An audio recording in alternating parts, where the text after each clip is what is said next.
ಕೆಲವೊಂದಷ್ಟು ಜನ ಹಣ ಮಾಡೋದಕ್ಕೆ ಅಂತಾನೆ ಶಾರ್ಟ್ಕಟ್ ಮಾರ್ಗವನ್ನು ಹುಡುಕೊಳ್ತಾರೆ. ಬಟ್ ಶಾರ್ಟ್ಕಟ್ ಮಾರ್ಗ ಯಾವತ್ತೂ ಕೂಡ ಲಾಭವನ್ನು ತಂದುಕೊಡಲ್ಲ, ಒಳ್ಳೆಯದನ್ನು ಮಾಡಲ್ಲ ಅಂತ ಗೊತ್ತಿದ್ರೂ ಕೂಡ ಹಣ ಮಾಡುವಂತಹ ದುರಾಸೆಗೆ ಬಿದ್ದು ಕಂಬಿ ಹಿಂದೆ ಹೋಗ್ತಾರೆ.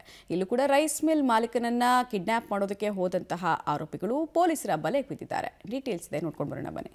ರಾಯಚೂರಿನಲ್ಲಿ ಹಣಕ್ಕಾಗಿ ಕಿಡ್ನಾಪ್ಗೆ ಯತ್ನ. ರೈಸ್ ಮಿಲ್ ಮಾಲೀಕನಿಗೆ ಚಾಕು ತೋರಿಸಿ ಹಣ ವಸೂಲಿ. ಕಿಡ್ನಾಪ್ಗೆ ಯತ್ನಿಸಿದ 2 ಗಂಟೆಗಳಲ್ಲೇ ಅಂದರ್. ಹೌದು, ಹಣಕ್ಕಾಗಿ ರೈಸ್ ಮಿಲ್ ಮಾಲೀಕನನ್ನ ಅಪಹರಿಸಲು ಯತ್ನಿಸಿದ ಘಟನೆ ರಾಯಚೂರಿನ ಜನರನ್ನ ಅಕ್ಷರಶಃ ಬೆಚ್ಚಿ ಬೀಳಿಸಿದೆ. ನಗರದ ಹೊರವಲಯದ YTPS ಬಳಿ ಬೈಕ್ ಅಪಘಾತವಾದಂತೆ ನಟಿಸಿದ್ದ ಖದೀಮರು ರೈಸ್ ಮಿಲ್ ಮಾಲೀಕರಾದ ನರೇಂದ್ರ ಕುಮಾರ್ ರೈಸ್ ಮಿಲ್ನಿಂದ ಹೊರ ಬರೋದಕ್ಕೆ ಕಾದು ಕೂತಿದ್ರು. ಬಳಿಕ ಆತನಿಗೆ ಚಾಕು ತೋರಿಸಿ ಕಿಡ್ನಾಪ್ ಮಾಡಲು ಯತ್ನಿಸಿದ್ದಾರೆ. ಆದರೆ ಕಾರು ಕೈಕೊಟ್ಟ ಹಿನ್ನೆಲೆ ಬೈಕ್ನಲ್ಲೇ ಕೂರಿಸಿಕೊಂಡು ಅಪಹರಿಸಿದ್ದಾರೆ. ಬೆನ್ನಿಗೆ ಚಾಕು ತೋರಿಸಿ 50,000 ರೂಪಾಯಿ ಹಣವನ್ನ ವಸೂಲಿ ಮಾಡಿದ್ದಾರೆ. ಇನ್ನಷ್ಟು ಹಣಕ್ಕೆ ಬೇಡಿಕೆ ಇಟ್ಟಿದ್ದ ಖದೀಮರು ಕುಕನೂರು ರೈಲ್ವೆ ಬ್ರಿಡ್ಜ್ ಬಳಿ ನರೇಂದ್ರ ಕುಮಾರ್ನನ್ನ ಬಿಟ್ಟು ಪರಾರಿಯಾಗಿದ್ರು. ಆದ್ರೆ ಆರೋಪಿಗಳಲ್ಲಿ ಓರ್ವನನ್ನ ರೈಸ್ ಮಿಲ್ನ ಕೂಲಿ ಕಾರ್ಮಿಕರೇ ಹಿಡಿದು ಪೊಲೀಸರಿಗೆ ಒಪ್ಪಿಸಿದ್ದಾರೆ. ಜೊತೆಗೆ ವಿಷಯ ತಿಳಿದ ರಾಯಚೂರು ಗ್ರಾಮೀಣ ಪೊಲೀಸರು ಘಟನೆ ನಡೆದ 2 ಗಂಟೆಗಳಲ್ಲಿ 4 ಜನ ಆರೋಪಿಗಳನ್ನ ಬಂಧಿಸಿದ್ದಾರೆ. ನಿನ್ನೆ ರಾತ್ರಿ 7:45 ನಾನು ಕಾರು ಹೋಗ್ತಿದ್ರೆ ಅಡ್ಡ ಬಂದು ಸೈಕಲ್ ಮೋಟರ್ ಅಡ್ಡ ಬಂದು ಗುದ್ದಿ ನನಗೆ ಗುದ್ದಿ ನಿಂದ್ರಿಸಿದ್ರು. ಗಾಡಿ ನಿಂದ್ರಿಸಿದ ಗ್ಲಾಸ್ ಹೊಡ್ಯಕ್ಕೆ ನೋಡಿದ್ರು. ಯಾಕಪ್ಪ ಏನು ಗ್ಲಾಸ್ ಹೊಡಿತಲ್ಲ ಅಂತಂದು ನಾನು ಗ್ಲಾಸ್ ಹಿಂಗೆ ತೆಗೆದ ತಕ್ಷಣ ಚೂರಿಟ್ರು ಕುತ್ತಿಗೆಗೆ. ಇಟ್ಟಿದ ತಕ್ಷಣ ಅವ್ನು ಹಿಂಗೆ ಗ್ಲಾಸ್ ಒಳಗೆ ಕೈ ಹಾಕಿದ್ದೇನು, ಡೋರ್ ತೆಗೆದಿದ್ದೇನು ನೋಡಿ ಆ ಕಡೆ ಬಗ್ಲಕ್ಕೆ ಕೊಡು ನೀನು ಅಂತಂದ.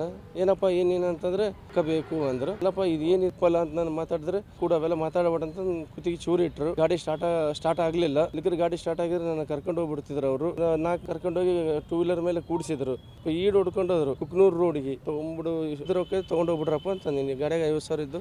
ರಿಯಾಜ್ ಪಾಷಾ, ಗುರುರಾಜ್, ಶೇಖ್ ಮುಕ್ತಿಯಾರ್, ಶೇಖ್ ಅಬ್ದುಲ್ ಹಾಗೂ ಗುರುಕುಮಾರ್ ಬಂಧಿತ ಆರೋಪಿಗಳು ಎಂದು ಗುರುತಿಸಲಾಗಿದೆ. ಈಗಾಗಲೇ ಅಪರಾಧ ಕೃತ್ಯಗಳಲ್ಲಿ ಭಾಗಿಯಾಗಿರುವ ಆರೋಪಿಗಳು ಹಣಕ್ಕಾಗಿ ಕಿಡ್ನಾಪ್ಗೆ ಯತ್ನಿಸಿರೋದನ್ನ ಬಾಯ್ಬಿಟ್ಟಿದ್ದಾರೆ. ಬಂಧಿತ ಆರೋಪಿಗಳಲ್ಲಿ ರಿಯಾಜ್ ಹಾಗೂ ಗುರುರಾಜ್ ಈ ಮೊದಲು ನರೇಂದ್ರ ಕುಮಾರ್ ಬಳಿಯೇ ಕೆಲಸ ಮಾಡಿಕೊಂಡಿದ್ರು ಎಂಬುದು ಬಯಲಾಗಿದೆ. ಜೊತೆಗೆ 2020ರಲ್ಲಿ ಮಾನ್ವಿಯಲ್ಲಿ ನಡೆದ ಅಪಹರಣ, ಕೊಲೆ ಬೆದರಿಕೆ ಪ್ರಕರಣವೊಂದರಲ್ಲಿ ಶೇಖ್ ಅಬ್ದುಲ್ಲಾ, ಗುರುರಾಜ್, ಗುರುಕುಮಾರ್ ಅರೆಸ್ಟ್ ಆಗಿದ್ರು ಎಂಬುದು ಸಹ ಬಹಿರಂಗವಾಗಿದೆ.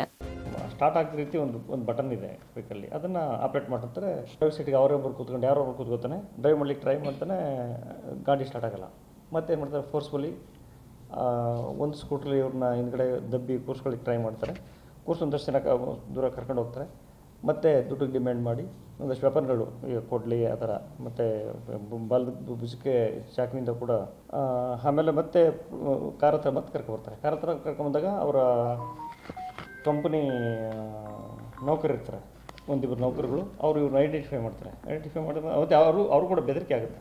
ಬೆದರಿಕೆ ಆದಾಗ ಅವ್ರು ಬಿಡಲ್ಲ, ಕುಕ್ಕೋತಾರೆ, ಅಕ್ಕಪಕ್ಕದವ್ರು ಬರ್ತಾರೆ, ಇಟ್ಕೊಳ್ತಾರೆ. ಆ ಟೈಮಲ್ಲಿ ನಮ್ಮೂರು ಒಳ್ಳೆಯ ಗಸ್ತರು ಇರ್ತಾರೆ, ಹೊಸಕ್ಕೆ ತಗೊಳ್ತಾರೆ. ಒಬ್ಬ ಮಾತ್ರ ಸಿಗ್ತಾನೆ, ಅವನು ಹೊಸಕ್ಕೆ ತಗೊಳ್ತಾರೆ. ಉಳಿಕೆ 4 ಜನ ಹೋಗ್ಬಿಡ್ತಾರೆ. ಡಕಾಟಿಗೆ ಒಂದು ಕೇಸ್ ರಿಜಿಸ್ಟರ್ ಆಗಿದೆ. ಒಬ್ಬರು ಪೇಂಟರ್ ಇದ್ದಾರೆ.